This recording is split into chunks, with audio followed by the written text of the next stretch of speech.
día de hoy voy a hablar sobre la mitosis y sus diferentes fases. Vamos a empezar con la interfase. La interfase es la preparación para la división que sucede en 3 pasos.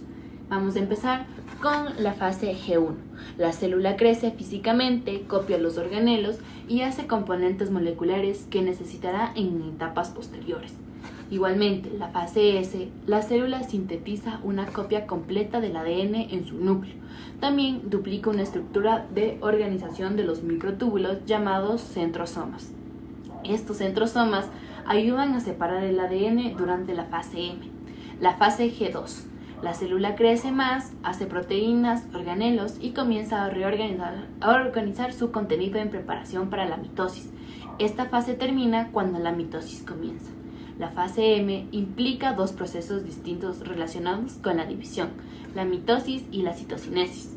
La mitosis es la parte donde el ADN del núcleo de la célula se divide en 2 grupos iguales de cromosomas. Pasamos a la profase, con 2 tipos de profase. La temprana. La célula inicia con cambios claves para prepararse para la división de los cromosomas. Los cromosomas comienzan a condensarse, lo que facilita su separación posterior. Al mismo tiempo se forma el uso mitótico, una estructura de microtúbulos que organiza y mueve los cromosomas durante la mitosis. Este uso se desarrolla entre los centrosomas que alejan entre sí. Además, el nucleolo encargado de producir ribosomas desaparece, lo que indica que el nucleolo se está preparando para descomponerse y dar paso a las etapas posteriores de la mitosis. Pasamos asimismo a la profase tardía.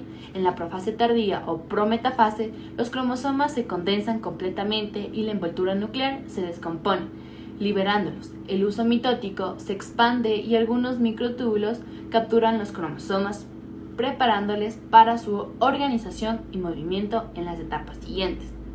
El uso mitótico está compuesto por microtúbulos que desempeñan diferentes funciones, como por ejemplo, los microtúbulos del cinetocoro se unen al cinetocoro, una región proteica que el centrómero conecta a las cromátidas hermanas, y otros microtúbulos no unidos a cinetocoros que interactúan con microtúbulos del polo opuesto para estabilizar el uso. Adicionalmente, los microtúbulos que irradian desde los centrosomas hacia la membrana celular forman estructuras llamadas ésteres. Pasamos a la metafase. En la metafase, el uso mitótico alinea todos los cromosomas en la placa metafásica, un plano central en la célula. Los cinetocoros de cada cromosoma se conectan a los microtúbulos de los polos opuestos, asegurando su preparación para la división. Antes de la anafase, la célula verifica en el punto de control del uso que todos los cromosomas estén alineados en la placa metafásica y correctamente unidos a los microtúbulos. Esto garantizando una división equitativa de las cromátidas hermanas. Si existiera errores durante esta división, se detiene hasta corregirlo. Pasamos así a la anafase. Las cromátidas hermanas se separan al degenerarse el pegamento proteico que las une, convirtiéndose en cromosomas individuales, que son jaladas hacia los polos opuestos. Estos microtúbulos se alargan para expandir las células y proteínas motoras impulsan todos estos movimientos, transportando cromosomas y otros microtúbulos. Pasamos a lo que es la telofase. La célula se prepara para complementar su división y restablecer sus estructuras normales, mientras tiene lugar la citocinesis, que divide el contenido celular. El uso mitótico se desambla en sus componentes básicos y al mismo tiempo se forman 2 nuevos núcleos que cada uno rodea por su membrana nuclear y con su nucleolo reapareciendo los cromosomas. Comienzan a descondensarse, pasando de su forma compacta a una estructura fibrosa, característica de la interfase.